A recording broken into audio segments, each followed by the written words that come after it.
Assalamualaikum warahmatullahi wabarakatuh. Perkenalkan, kami dari kelompok Industrial Organization ingin mempresentasikan hasil diskusi kami yang berjudul Project Analisis PT Coca-Cola Indonesia dan pembahasan horizontal dan vertikal boundaries.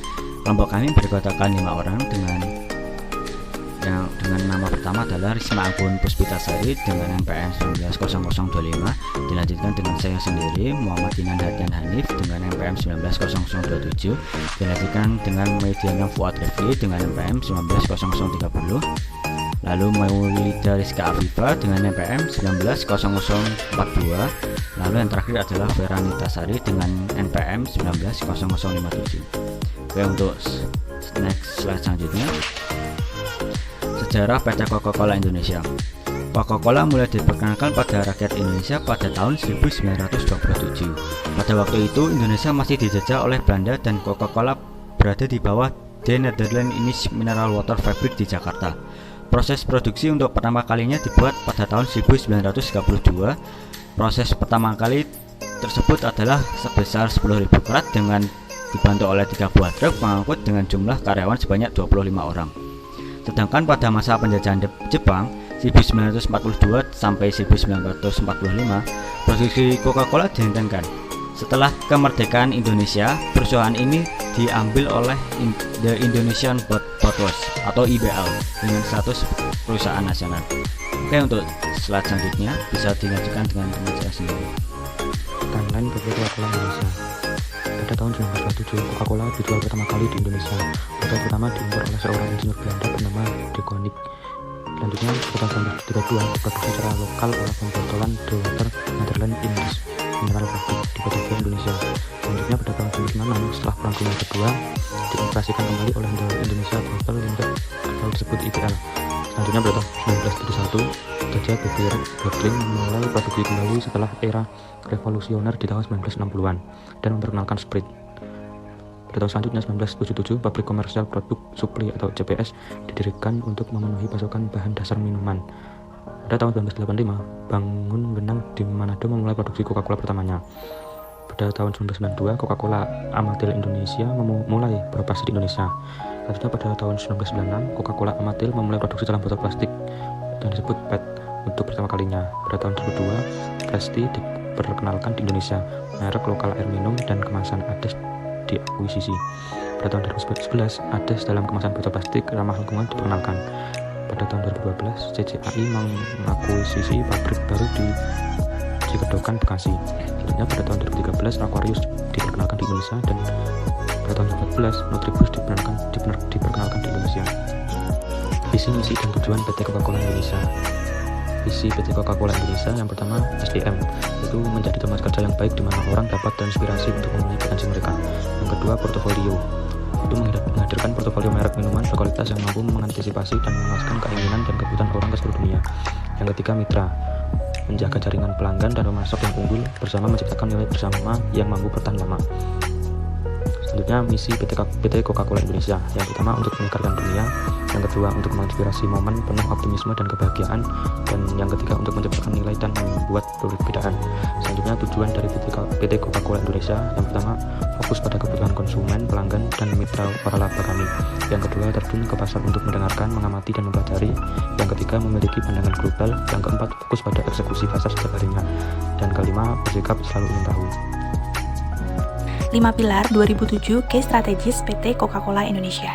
Terdapat 5 poin di dalamnya. Poin pertama mengenai pengembangan SDM, di mana pengembangan SDM ini bertujuan untuk mensosialisasikan pentingnya kesadaran terhadap kinerja bisnis suatu perusahaan.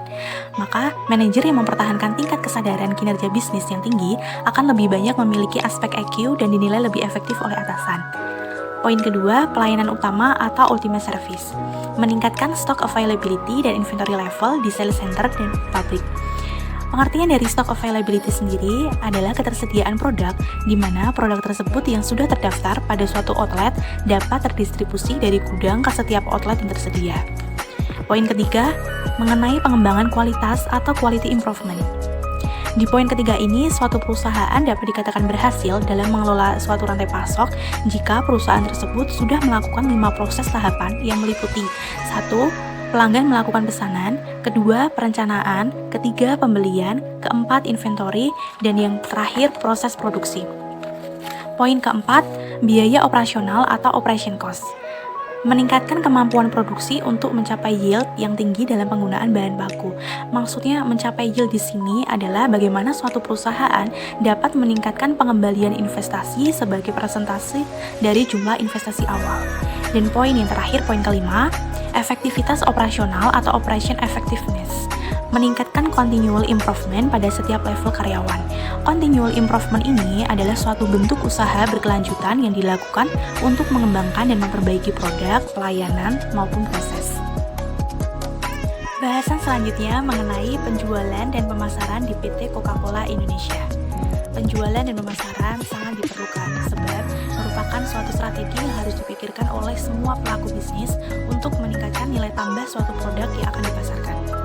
Strategi ini juga diterapkan oleh PT Coca-Cola Indonesia sendiri, di mana mereka telah memiliki program tersendiri untuk mendukung penjualan serta pemasaran produk-produk mereka, namun tentunya dengan ciri khas yang unik serta kreatif. Program yang telah dibuat oleh PT Coca-Cola Indonesia meliputi yang pertama, ada program promosi, di mana program ini bukan semata-mata untuk meningkatkan penjualan dan pemasaran, namun juga meningkatkan loyalitas konsumen terhadap produk yang akan dipasarkan. Yang kedua, layanan konsumen. PT Coca-Cola mengutus bagian CSS atau Customer Service System untuk menyediakan pelayanan yang optimal kepada seluruh pelanggan berdasarkan kebutuhan mereka masing-masing. Yang selanjutnya ada horizontal boundaries. Horizontal boundaries adalah penggabungan beberapa perusahaan yang berdiri sendiri yang melakukan usaha produksi atau memproduksi barang tambahan dengan perusahaan yang memproduksi barang pokok. Dan skala perusahaannya yaitu Coca-Cola ini memiliki skala perusahaan yaitu multinasional, yang mana PT ini memiliki banyak sekali perusahaan-perusahaan di berbagai negara atau belahan bumi lainnya. Selanjutnya ada economies of scope, yaitu melakukan produksi massal. Misalnya yaitu seperti PT Coca-Cola ini dapat menghasilkan berbagai macam minuman dengan biaya rata-rata lebih rendah daripada biaya dua perusahaan terpisah atau tiga perusahaan terpisah untuk menghasilkan barang-barang secara terpisah. Kemudian ada strategi perusahaan. Yang pertama itu perusahaan memiliki target yang jelas. Selain memiliki target pasar yang jelas, kemudian PT Coca-Cola ini juga mengaplikasikan dengan analisis SWOT. Iya, selanjutnya di sini ada vertikal bundaris pada PT Coca-Cola. Vertikal bundaris pada PT Coca-Cola menggunakan sistem MAC karena pertimbangan sebagai komponen dalam mendukung sebuah produk harus diproduksi atau dibuat sendiri atau MAC tersebut. Tambahan biaya akibat persediaan atau inventory, biaya tenaga kerja langsung, biaya overhead pabrik, biaya bahan baku dan pendukung. Tambahan biaya manajemen biaya yang berasal dari masalah kualitas, tambahan biaya pembelian, tambahan biaya modal. Dan selanjutnya ada diversifikasi memperbanyak produk. Diferensiasi itu seperti membuat perbedaan pada produk kita dibanding produk orang lain. Selanjutnya ada rantai vertikal bundaris PT Coca-Cola Indonesia. Pada rantai ini, di sini ada beberapa yang harus perlu disiapkan untuk pembuatan Coca-Cola, itu seperti bahan baku, manufaktur, distribusi, dan retail. Bahan baku di sini itu seperti komposisi pada pembuatan Coca-Cola.